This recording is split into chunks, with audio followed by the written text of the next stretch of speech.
Y una de las claves para entender lo que está pasando en América Latina es lo que yo suelo llamar la revolución silenciosa en América Latina. Después de 20 años de haber sido una región insolvente, debíamos más de lo que ganábamos, de lo que conseguíamos como ingreso.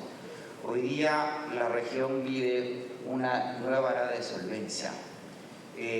Somos en general acreedores netos. Tenemos posiciones en reservas internacionales superiores a los niveles de deuda que tenemos. Desde el año 2002 hasta el 2016 entramos en un ciclo de renovación política en América Latina en virtud de elecciones en toda la región. Este es un agregado de encuestas que hace la consultora Mitofsky de México, en que básicamente ellos hacen un muestreo de todos los niveles de popularidad a nivel de la región y los ponen en un solo cuadro. Las barras azules es la derecha, esa es mi discreción, las rojas son los gobiernos de izquierda y las barras naranjas son los gobiernos que están, la socialdemocracia, los que están en el medio. Si les hubiera enseñado este cuadro hace 10 años, el azul era generalizado. En un momento dado el azul empezó a desaparecer y el rojo empezó a aparecer, y hoy día tenemos más rojos y naranjas que azules. Los gobiernos de derecha en América Latina son cada vez menos.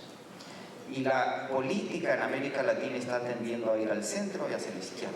Hoy día en América Latina yo creo que hay que gobernar con la sensibilidad de la izquierda y el pragmatismo de la derecha. La gente busca lo que en inglés se llama accountability, respuesta de sus gobiernos.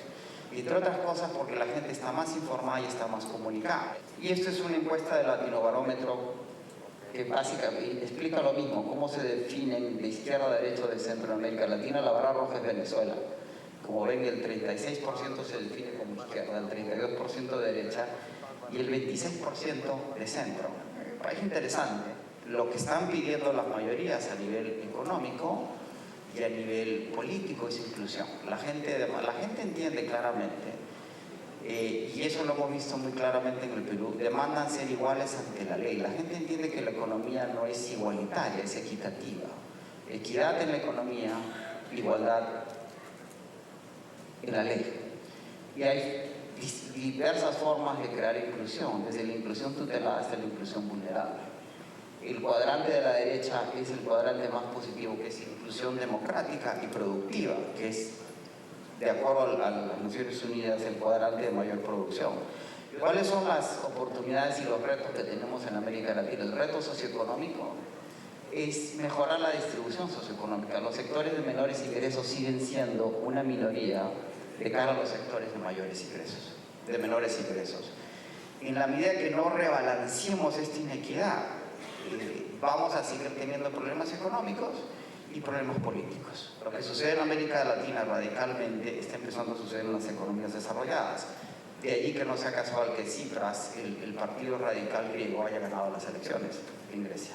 Y que Podemos tenga un chance importante, si no de llegar al gobierno en España, de tener presencia importante en las Cortes a fines de este año. La única forma de sustentar un mercado, tanto a nivel de consumo como financiero, como de acciones, es crear una base de ahorro interno. Sin ahorro interno no hay posibilidad de expansión de mercados. La inversión extranjera siempre es golondrina, siempre es temperamental, porque es ahorro externo. Y el reto social es cómo pasamos del círculo vicioso de la pobreza en el que nos hemos mantenido en tantos años al círculo virtuoso del desarrollo. Cuando yo hacía esta presentación en los colegios, los estudiantes no me entendían muy bien y yo les decía, piensen en los niños de crecer siempre crecen, ¿sí? Los niños crecen porque tienen que crecer, pero para que un niño se desarrolle, es decir, se convierta en un ciudadano, asuma su responsabilidad de cara a la sociedad, tiene que ser alimentado y no solamente hay que darle de comer, tiene que ser educado y tiene que ser sobre todo amado. No solo querido, amado, porque el amor significa compromiso y entrega. Querer a la patria es menos difícil que amarla. Y para pasar del círculo virtuoso de la pobreza al círculo virtuoso de desarrollo, una pieza clave. El desarrollo implica, desde la perspectiva, simplificando lo que las sociedades que invierten sus propios recursos financieros, en sus propios recursos productivos, son las sociedades que son capaces de acceder a ese desarrollo, a ese la cita de Martí es muy clave, a ese estado de bienestar, que no solo bienestar financiero y económico, sino personal. Y para pasar de sociedades rentistas a sociedades patrimoniales, es decir, patrimonio entendido como la construcción del valor propio, yo creo que estamos pasando de una época en que se privilegió la generación de riqueza a la búsqueda del valor. Y la noción de valor es mucho más difícil que entender la noción de riqueza. Y la búsqueda de esa riqueza que nos impregnó durante los 20 años entre el 87 y el 2007 nos llevó a la crisis hipotecaria del 2007.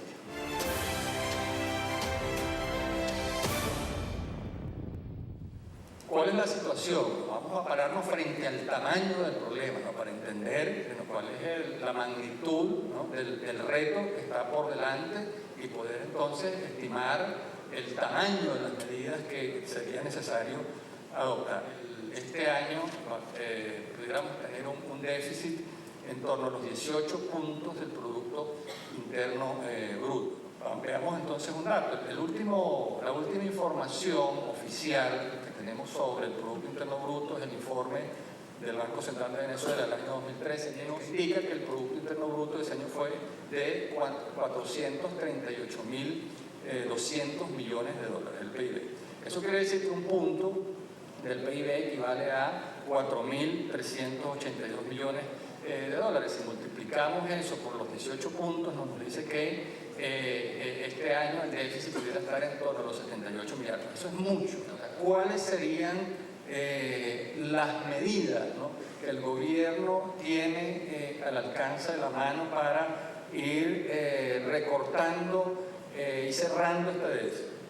En primer lugar, creo que en la reformulación y en la mejora de la calidad del presupuesto 2015, que fue calculado sobre la base de $60 el barril y que difícilmente en el primer semestre vamos a poder llegar a ese nivel, es necesario entonces realizar una serie de medidas. En segundo lugar, habría entonces, y en relación con lo anterior, habría que retomar, ¿no? la sana práctica de un solo presupuesto, evitando el presupuesto paralelo. Es decir, pasar de esos fondos que se crearon para gastar dinero a la activación de fondos para ahorrar dinero, o sea, para ahorrar el ingreso petrolero que sea superior a el precio que se fije para la estimación del presupuesto.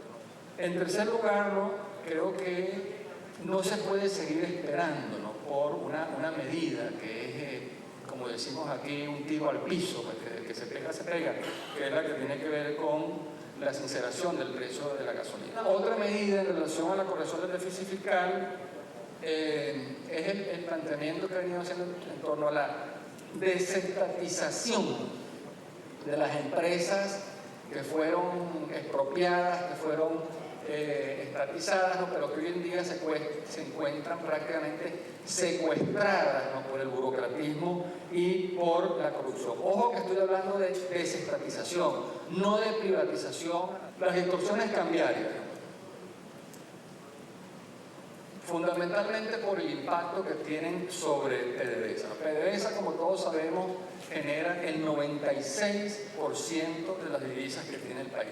Todo esto, este régimen de cambios múltiples, ¿no? que desde hace rato luce totalmente agotado, se ha convertido, ¿no? en un incentivo muy poderoso para estas prácticas de especulación cambiaria y corrupción. En consecuencia, deberíamos avanzar hacia otra fórmula que haga una lectura correcta de esta problemática y encuentre esa solución. ¿Cuál sería ese margen de maniobra?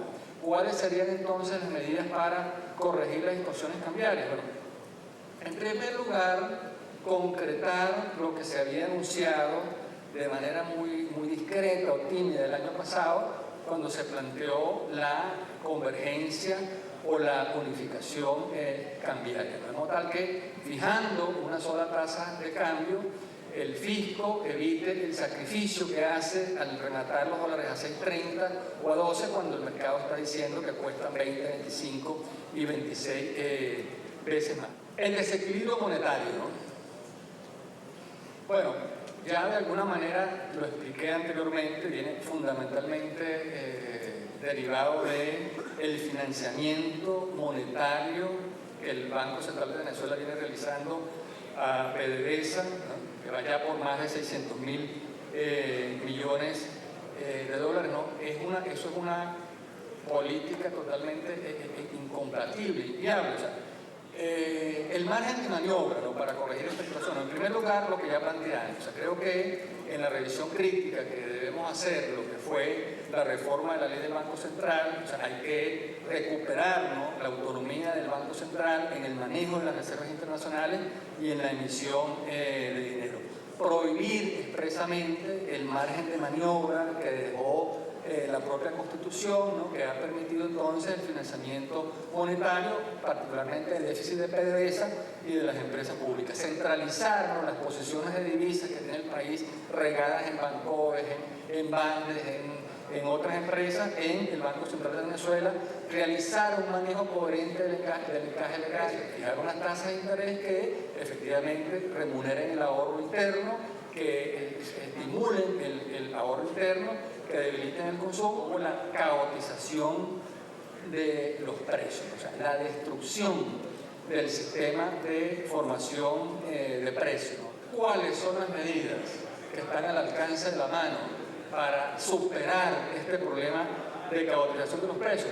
En primer lugar, el tema de la unificación cambiaria. O sea, flexibilizar los rígidos controles. O sea, no tiene ningún tipo de sentido fijar el precio de venta del producto final mientras se dejan liberados los demás precios de las materias primas, los insumos, la maquinaria. ¿Cómo evitar el default? Porque a todo esto está la sombra sobre el default sobre Venezuela. Bueno, en primer lugar, una agresiva estrategia para recomprar la deuda venezolana, que en estos momentos se está prácticamente rematando en los mercados secundarios con un descuento de más de 50-60% de su valor. En segundo lugar, para generar recursos, yo creo que esa política tan generosa, tan solidaria, en materia de cooperación energética internacional que tuvo Venezuela en los años en que el precio del petróleo estuvo muy alto, ¿no?, que le permitió suministrar petróleo para financiando el 60% de la factura a 15, 20 años, con apenas 2% de interés y recibiendo el otro 40% en bienes y servicios. Ya estas circunstancias no permiten sostener esa política. Lo que quiero decir es que hay margen de maniobra siempre y cuando el gobierno tome estas medidas a la brevedad posible. Son medidas que, lejos de tener un carácter antipopular, más bien tendrían un beneficio positivo para la mayoría de la población, porque permitiría levantar los recursos necesarios para sostener los programas sociales y para sostener la inversión social. No hay que ir al Fondo Monetario Internacional para salir de esta crisis. Gracias.